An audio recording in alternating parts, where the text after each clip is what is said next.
Is it possible to make a film 100% by yourself, from pre to post-production, with no outside help? That's the question I was faced with as the UK went into a second lockdown as I was preparing Rethink Reskill Reboot.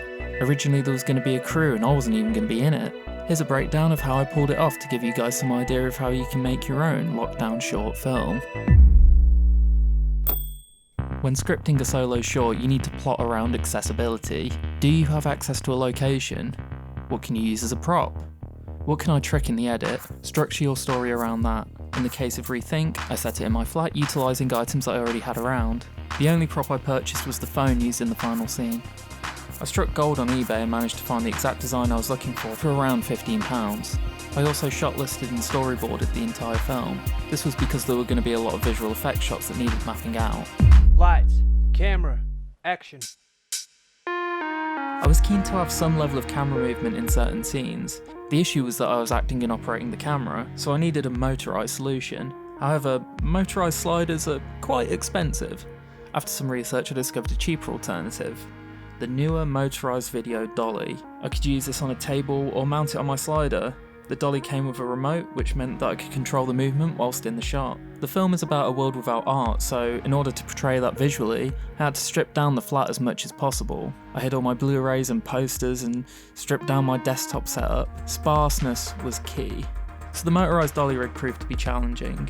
In shots like the opening scene, I didn't really need to worry about the remote being seen as the shots were so tight on my face. However, in a shot like this, it was much wider, and I needed the movement to stop halfway through the shot.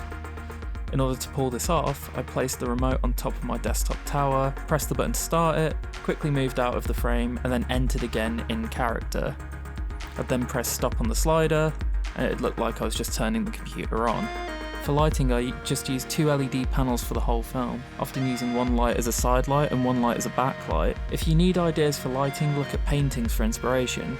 I personally like Rembrandt lighting, which consists of a single side source tilted down onto a subject, creating a really moody, contrasty look. There are tons of breakdown and lighting setups like that online. Available light was often utilised as well. For sound, I would just attach my Tacstar shotgun mic on top of a light stand and place it as close to me or the sound source as possible. The Tacstar was plugged into a Zoom H1 to capture the sound. I wanted quite a vintage look to the film to make it feel like it was shot on a camera that would exist in the world of the film.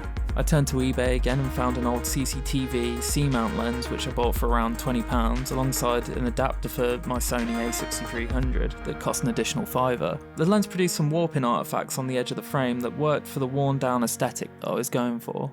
All of the exteriors were shot on my iPhone using an app called Filmic Pro. This allowed me to control my exposure, manually focus, and film in log to give me more room in the grade later. For the edit, I used DaVinci Resolve. This is free on Blackmagic Design's website and is super powerful with industry standard cutting, colour grading, visual effects and sound mixing tools. All 22 visual effects shots were completed within the Fusion page. Most of them were screen replacements, but there were also some corrections like removing camera reflections in certain shots. Some VFX were done for convenience, like the shot of me with the government guidelines book.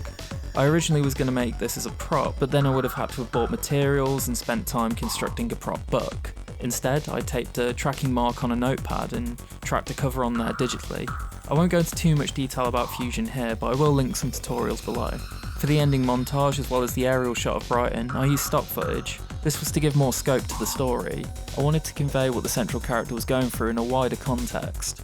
The free stock footage sites I used included Pexels, Pixabay and Mixkit. Links to those sites are included in the description. Finally, the music.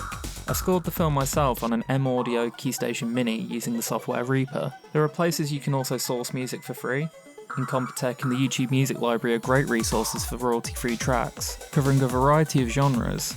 Be sure to give appropriate credit to these royalty-free creators. I made this because I wanted to show that you can still be creative safely and on a low budget.